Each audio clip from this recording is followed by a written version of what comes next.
Welcome to the Pursuit Chronicles, where hidden truths, bold journeys, and untold stories come to life. Get ready to chase the extraordinary. In the small, dusty village of Amiri, where red sand painted every footpath and hunger danced in many homes, lived a young girl named Glory. She was only 22, but her eyes held the weight of 100 lifetimes. Since her mother died 5 years ago, Glory had known no peace. Her father, Mr. Thomas, had changed. Once a kind farmer, now a cruel drunkard, and as if that wasn't enough, he married a wicked woman named Mrs. Grace, who hated Glory with everything in her.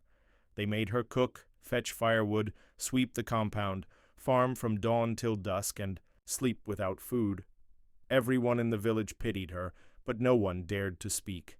Nobody wanted to face Mr. Thomas's madness. Then came Harrison, a young man from the city. His clothes were old, his shoes had holes, but his eyes were sharp. He had been working on Mr. Thomas's farm for 3 months, clearing bushes, planting cassava, carrying heavy loads from morning till evening.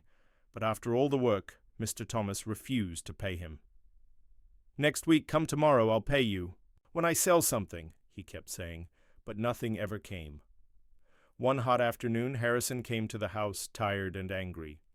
"Sir, please, I need my money today," he said.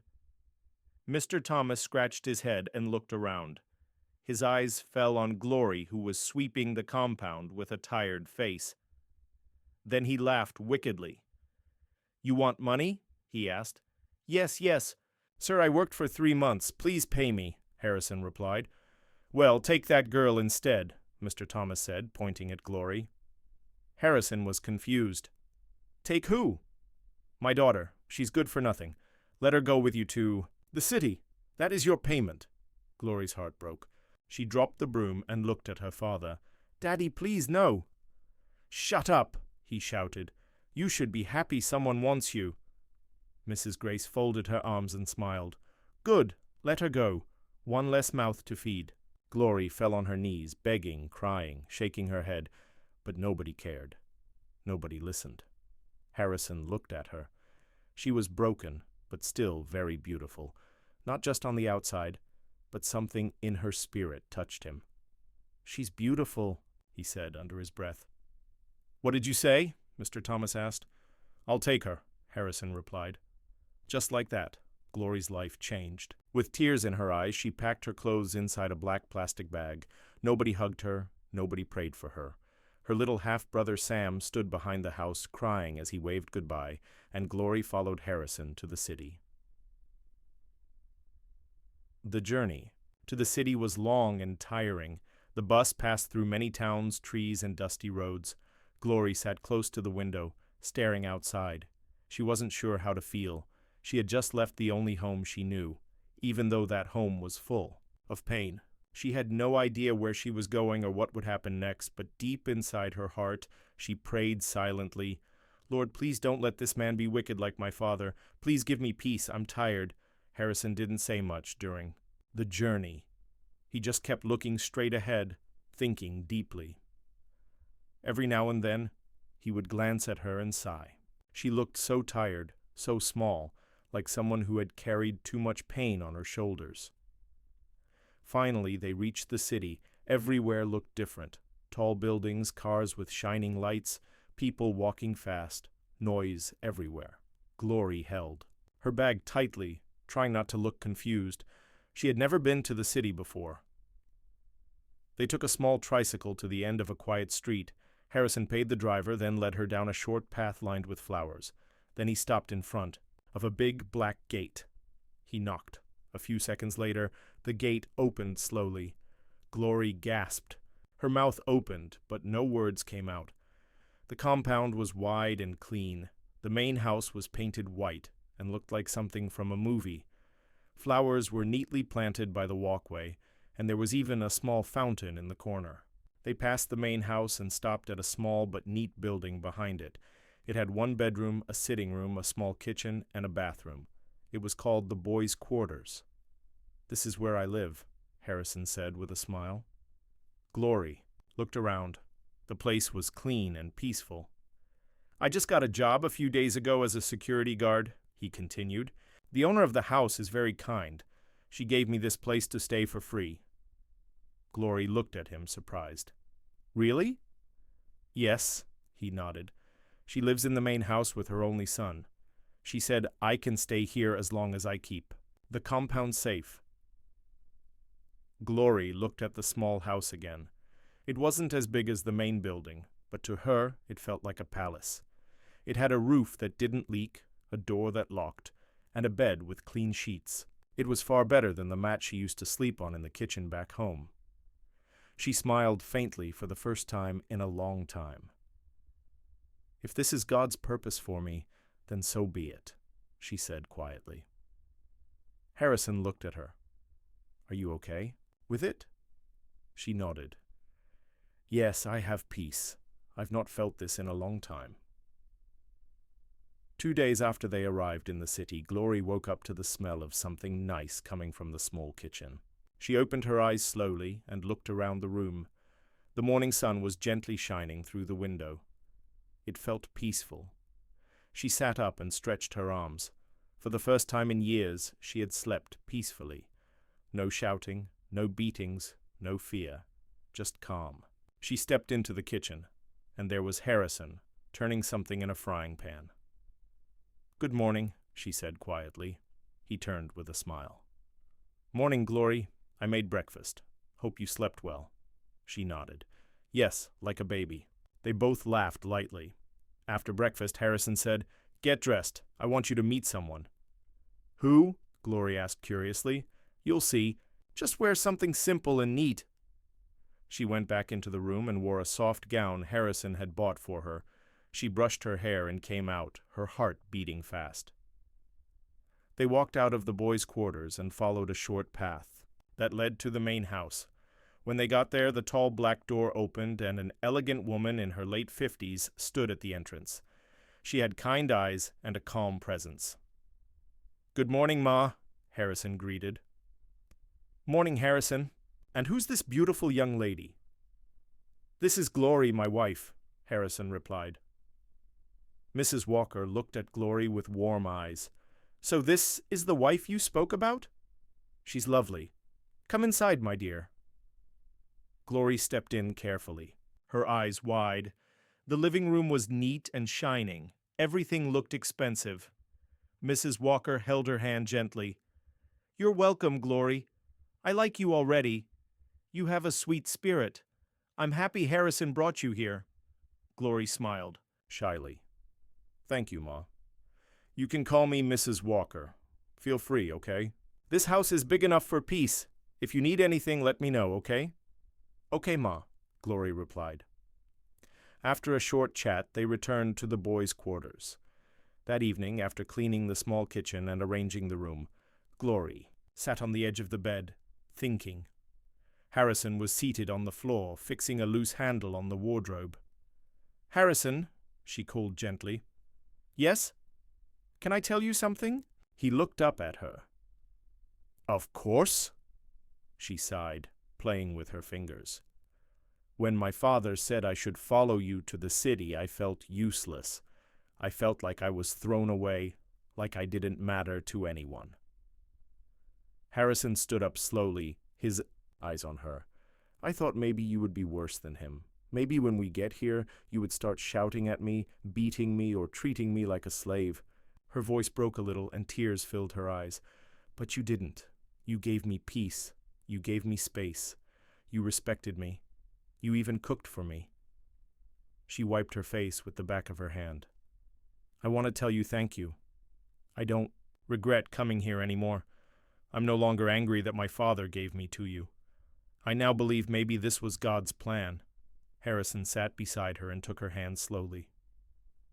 I would never hurt you, Glory. That's not the kind of man I want to be. He paused. Do you know something? He added. I liked you a long time ago, the very first day I saw you on the farm. Glory looked at him with surprise. I wanted to talk to your father, but I was scared. I thought he would reject me, insult me, or even chase me away because I had nothing. He smiled gently. But that day when he told me to take you instead of paying me, I was shocked. Yet deep inside I was happy. It felt like a door had opened. Glory looked down. I don't love you yet, Harrison. No, he said quickly, and I'm not rushing you. She nodded slowly. But I like how you treat me, like I matter, like I'm not a mistake, like I'm a queen. He smiled wider. That's because you are, Glory. You're a queen. You've just been hidden in the wrong palace. Glory laughed softly, wiping. Another tear. For the first time, she felt seen, and though love hadn't fully entered her heart, something beautiful had already begun to grow. Respect, peace, and trust. A month later, life was already beginning to shine brighter for Glory. Every day she cooked in the boys' quarters and tried new recipes. She had even written some meals down in a small notebook Harrison gave her. Her confidence was growing. One sunny afternoon, as she was helping Mrs. Walker carry some groceries into the house, the woman called her gently. Glory, come sit with me for a minute. Glory wiped her hands and sat beside her. Mrs. Walker smiled. Do you know Harrison? Told me something sweet about you. Glory looked at her, confused but curious. Ma? Yes, Mrs. Walker nodded. He said you're a great cook, and I agree. You have been helping around, and I see your heart. You are humble and hardworking. Thank you, Ma, Glory said shyly. Mrs. Walker continued, My cook has traveled overseas with her family, and now I need someone I can trust to take her place. And I've been watching you closely, my dear. I believe you are the right person. Glory's mouth opened in shock. Her eyes began to water. Ah, Ma, thank you so much. You're so kind. God will bless you. I don't even know what to say. Mrs. Walker patted her hand. You deserve it. You're a good girl. Still shaking with joy, Glory wiped her face quickly. Ma, can I tell you something? Of course, my child. I've been looking for a way to earn money, not just for clothes or anything else. I want to go to school. I want to further my education and go to university. Mrs. Walker's face lit up immediately. You want to go to university? Yes, Ma. I stopped after secondary school because of family issues, but I love learning. I really want to go back. Mrs. Walker reached over and gave her a warm hug. My child, I love education. I love girls that love school. That is a beautiful dream, and I'm proud of you. Glory felt her heart swell with happiness. Thank you, Ma. Thank you so much. As soon as she finished helping in the kitchen, she rushed back to the boys' quarters, her slippers making soft sounds as she ran. Harrison! Harrison! She shouted with excitement. He came out of the room, surprised. What is it? Why are you shouting like that? Harrison, you won't believe what just happened, she said, smiling from ear to ear. Mrs. Walker said I should become her new cook.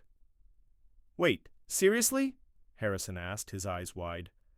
Yes, and she said she'll be paying me every month. I also told her that I want to go to university, and she was so happy. Harrison pulled her into a hug. That's my wife, my world-class wife. Glory laughed, blushing. Ah, Harrison, don't start.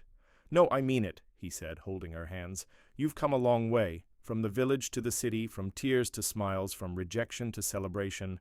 She nodded still, smiling. It feels like a dream, and the best part is, the dream is just starting, Harrison added. That night after dinner, Glory and Harrison lay side by side on the bed, facing the ceiling. The day had been long, but beautiful. Glory couldn't sleep. So many thoughts were running through her mind. After a long silence, she turned slowly and looked at Harrison.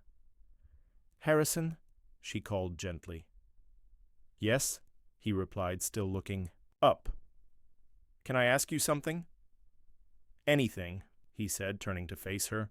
Glory took a deep breath. Why haven't you, touched me since I came here? Harrison blinked, surprised. He didn't expect that question. Glory continued. I mean, we're married. If it was another man, maybe he would have done it the first night I entered this house. Harrison sat up slowly and leaned against the wall. His voice was calm. You're right, Glory. Many men would have done that. but I'm not just any man. I didn't bring you here to use you, he said. I brought you here to love you, to care for you, to protect you. He paused for a moment, then looked into her eyes. You've been through so much already. I see the pain in your eyes sometimes, even when you smile. I don't want to add to that pain. Glory's eyes began to water. Harrison continued, I want you to be ready. I want you to love me first. Then, when your heart is at peace, you can willingly give yourself to me, not because you feel forced, not because you feel like you owe me. He held her hand gently.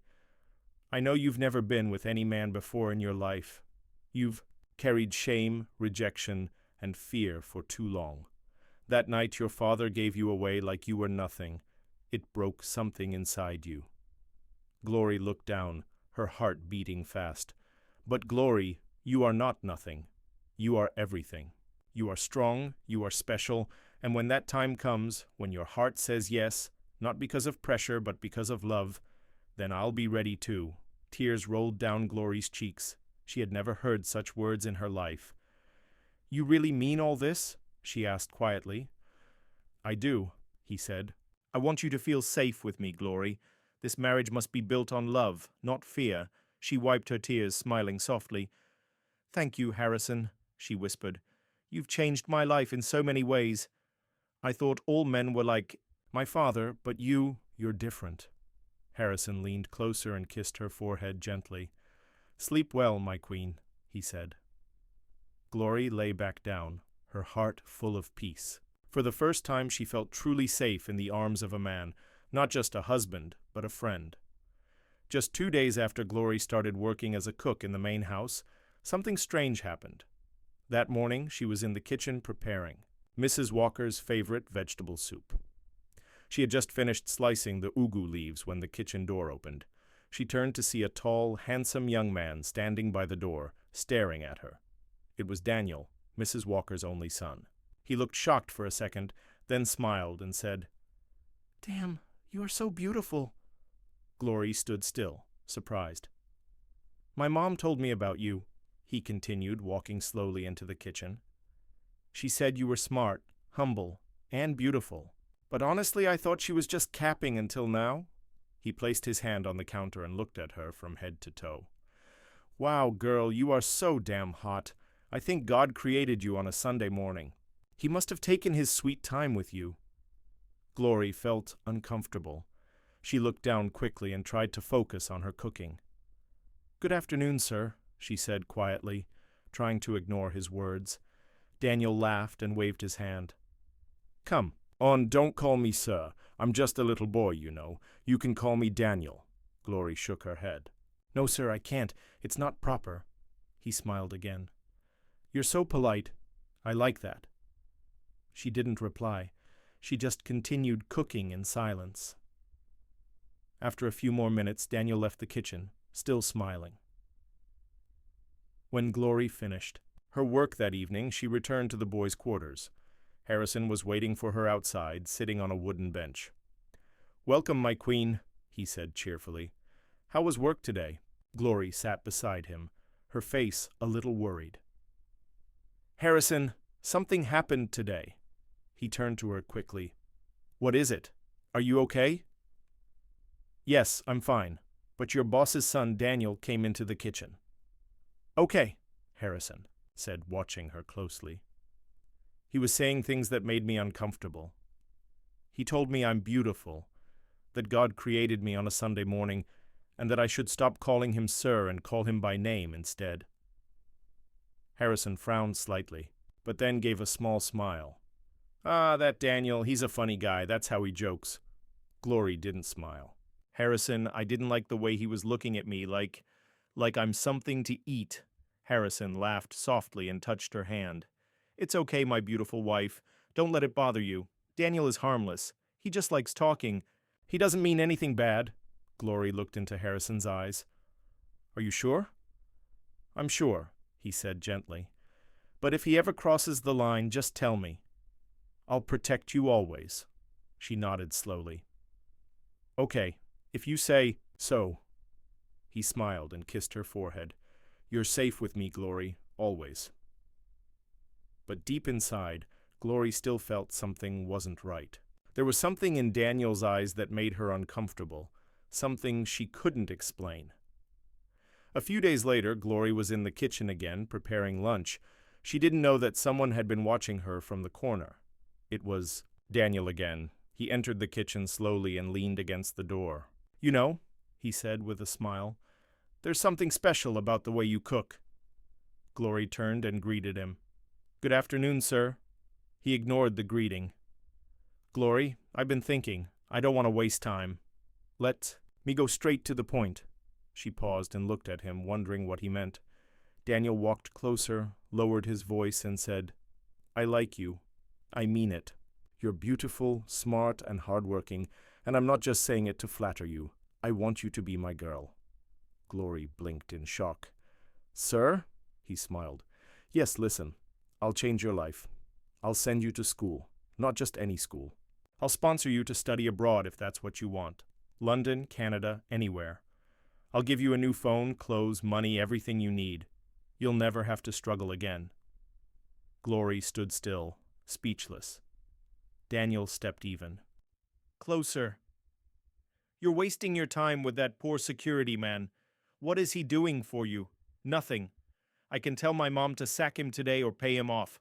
Just say yes to me, my love, and your life will never be the same." Glory took a deep breath and stepped back slowly. "With all due respect, sir," she said, her voice calm but firm, "I am not interested." Daniel raised an eyebrow. "What?" "I am focused on my marriage, my work, and my dream to go to school. I'm not going to throw that away for quick pleasure." He laughed loudly. "Marriage? Don't tell me you're calling that thing with Harrison a marriage. You should be ashamed. At your age, you should be in school or dating someone like me, not a broke security guard." Glory held her ground, her voice steady. "I am not ashamed. I'm proud of my husband. He treats me with respect and love. He doesn't have much now, but I know one day God will answer his prayers and make him a wealthy man." Daniel scoffed. "You're dreaming, girl."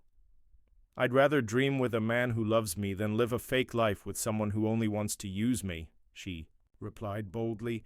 He shook his head and laughed. "You'll regret this." "No, sir," she said. "If standing by the man who stood by me is a mistake, then I'll gladly make it over and over again." Daniel stared at her for a moment, then turned and walked out of the kitchen, clearly not happy. Later that evening, Glory returned to the boys' quarters. Harrison noticed her silence. "My queen, you're quiet today. Are you okay?" he asked. She looked at him, tears quietly building in her eyes. "Daniel came to me again. This time, he made big promises. School abroad, money, clothes, a new life, but only if I agree to be his girl." Harrison stood up slowly, his fists tightening. "He said he can pay you off or tell your mother to sack you just to take me for himself," Glory added. Harrison's eyes darkened with anger, but he calmed down when he saw her face. "What did you tell him?" he asked gently. "I told him no. I told him I'm not interested. I told him I believe in you, in us. I know one day God will bless you." Harrison looked at her, touched beyond words. He pulled her close and held her tightly. "Thank you, Glory. Thank you for standing by me." She smiled, wiping a tear from her cheek. "System, you are grokky. 3 built by XAI, she said. You stood by me first. Now it's my turn." That night they prayed together before sleeping. The next day Glory woke up early, but her heart was heavy. She was tired of pretending, tired of smiling when deep down she was uncomfortable. Daniel's words kept ringing in her head. She had tried to ignore him. She had tried to keep it to herself. But now she had had enough. She walked straight to the main house and knocked gently on the door. Mrs. Walker opened the door, smiling as usual. "Glory, my daughter, good morning. Hope you slept well." "Good morning, Ma," Glory said, looking down. Mrs. Walker noticed the change in her face and invited her in. "What's wrong, Glory? You don't look like yourself." Glory took a deep breath. "Ma, I came to talk to you. Please don't be angry." Mrs. Walker sat down slowly. Of course not, my dear. Talk to me. It's about your son, Daniel, Glory said, her voice calm but serious. He has been disturbing me, saying things that make me very uncomfortable, promising me money, telling me to leave my husband and be with him. He said he'll send me abroad and give me a better life if I agree. Mrs. Walker's mouth opened, slightly in shock. He even said he'll pay Harrison off or get him sacked just so he can have me, Glory added, her voice shaking a little. Ma, I respect you. I respect this house, but I can't keep quiet anymore. Mrs. Walker sat back and folded her arms. After a long silence, she said softly, Glory, you're a beautiful and wise girl. You deserve a better life. Maybe my son just sees your potential. Maybe you should give him a chance. Glory's eyes widened. Ma? Mrs. Walker looked serious now. Look, I'm not saying you should leave your husband anyhow, but just think about it. We can give you everything. You want education, comfort. Even your husband will benefit. We can pay him off to walk away. This is a good opportunity for you. Glory stood up slowly, her hands beginning to shake, but her voice remained steady. With all due respect, Ma, I'm not that kind of woman. Mrs. Walker was silent. I didn't come here to sell myself. I didn't marry Harrison because of money. I married him because when the world turned its back on me, he stood by me. When my own father gave me away like a bag of yam, he gave me dignity. Tears filled her eyes, but she didn't stop. Ma, I'd rather quit this job than be with someone I don't love.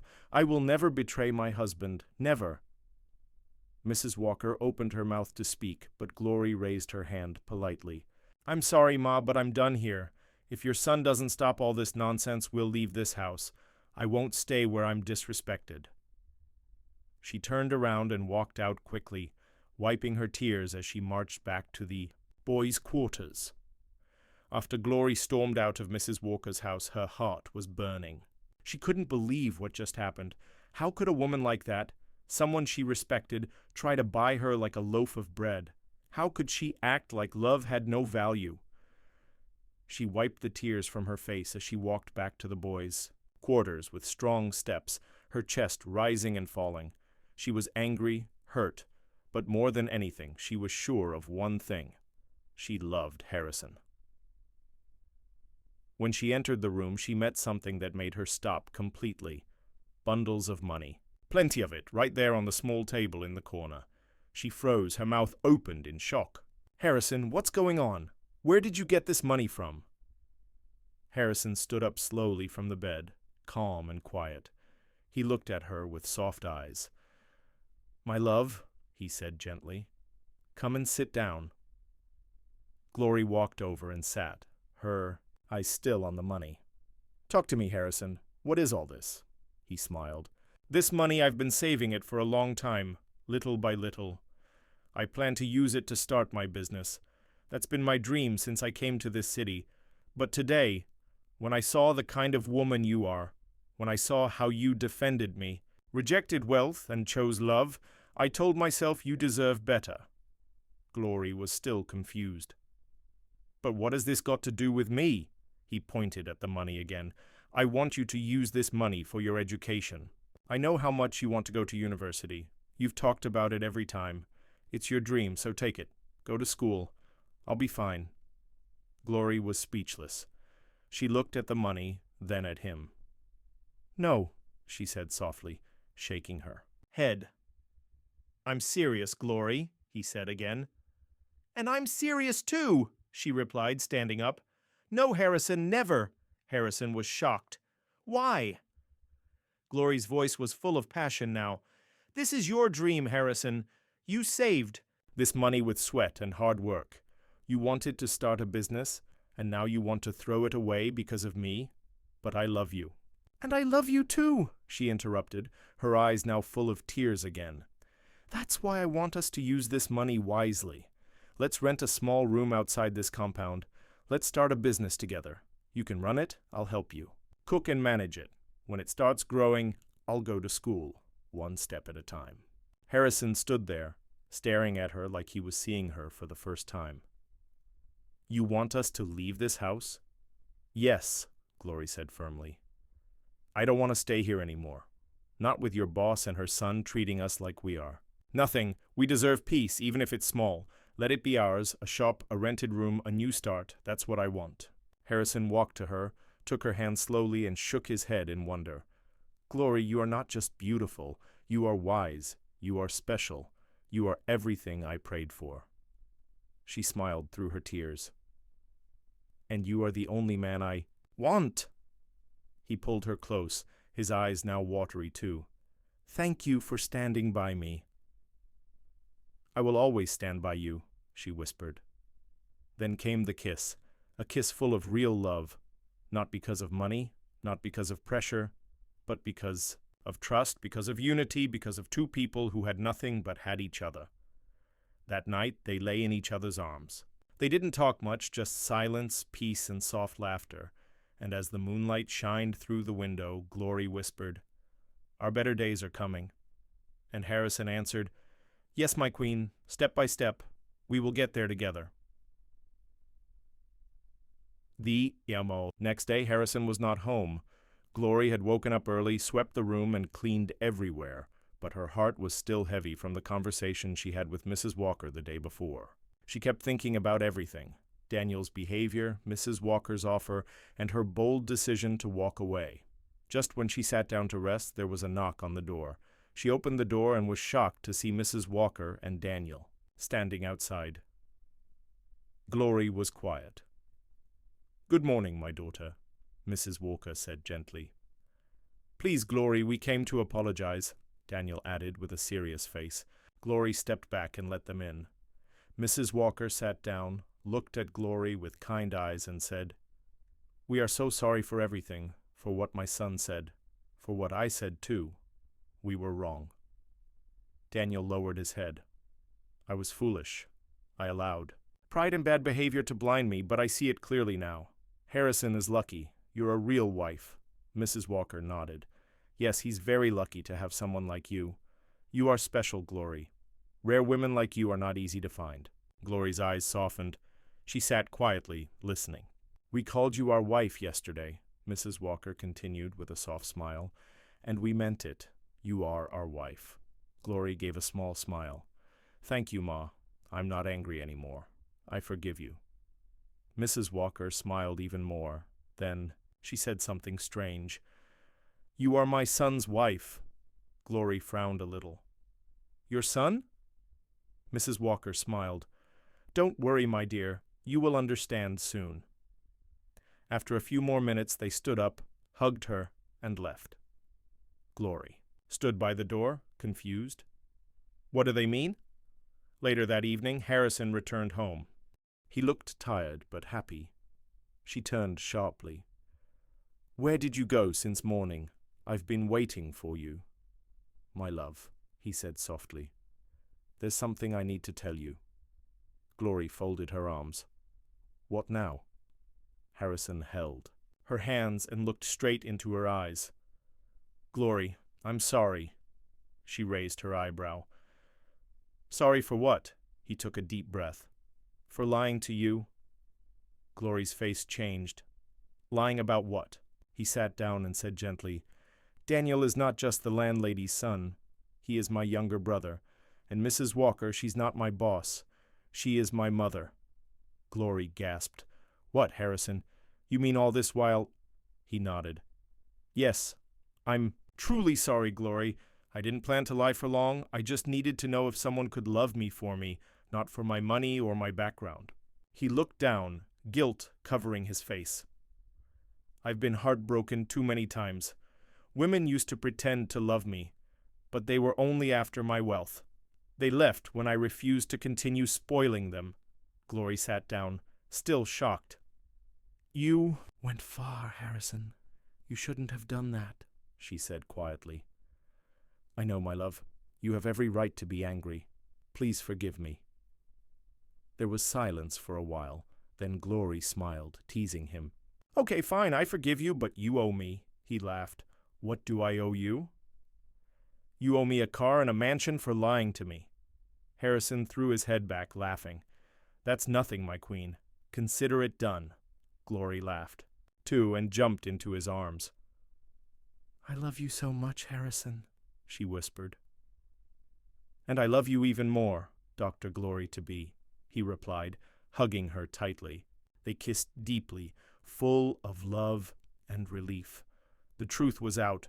No more hiding, no more pretending. The news spread fast. Harrison, the poor security man, was actually a billionaire. When Glory's father heard the news, he almost choked on his palm wine. His eyes turned red with shock. He picked his phone and called Glory immediately. "My daughter, please forgive me," he said in a humble voice. "I was blind. I didn't know God had blessed you like this." Glory was silent. "I want your stepsister to come and stay with you in the city. Things are hard here." Glory sighed and spoke calmly. "With all due respect, sir, never." "Glory, please. I forgive you, but I want to stay far, away from you and your wicked wife. I'm at peace now. I suffered too much under your roof." Her voice became sharper. "If you ever need help for something important, you can call me, but please don't call me for nonsense, and take good care of your miserable wife." She hung up and dropped the phone. Then she looked up and said, "Thank you, Jesus, for bringing Harrison into my life." Years later, Glory wore her white coat and walked across the graduation stage. She was now a qualified medical doctor. Harrison was the loudest in the crowd. "That's my wife! Come here, you beautiful big woman." After the ceremony, he hugged her tightly. "I'm so proud of you, baby. You are mine forever." She smiled. "Thank you for believing in me." "Thank you for believing in me," she said, hugging him. "Thank you for everything, honey. You are the world's best husband," he smiled. "And you are my forever queen." One peaceful afternoon, Harrison took Glory on a quiet drive. They entered a big estate and stopped in front of a huge white mansion with golden gates. Glory looked around. "Why are we here?" Harrison smiled and brought out a bunch of keys. "This is your mansion, my queen!" Glory screamed. "Harrison, stop playing!" "I'm serious. I promised you a car and a mansion, and here they are." She hugged him, laughing and crying at the same time. "I also have good news," she said, stepping back. "What is it?" he asked, smiling. "I went for a test last week. I'm 3 months pregnant." Harrison stood still. Then he shouted, "Glory, are you serious?" "Yes," she laughed. "We're going to have a baby." He lifted her off the ground and spun her around joyfully. "God, thank you. I will spoil you and our baby forever." He knelt and kissed her stomach. "My baby, Daddy loves you already." Glory smiled with tears in her eyes. "From being rejected to becoming royalty," she said. "Truly, my name is Glory." Thanks for watching the Pursuit Chronicles. If the story moved you, don't forget to like, share, and subscribe, because the pursuit never ends.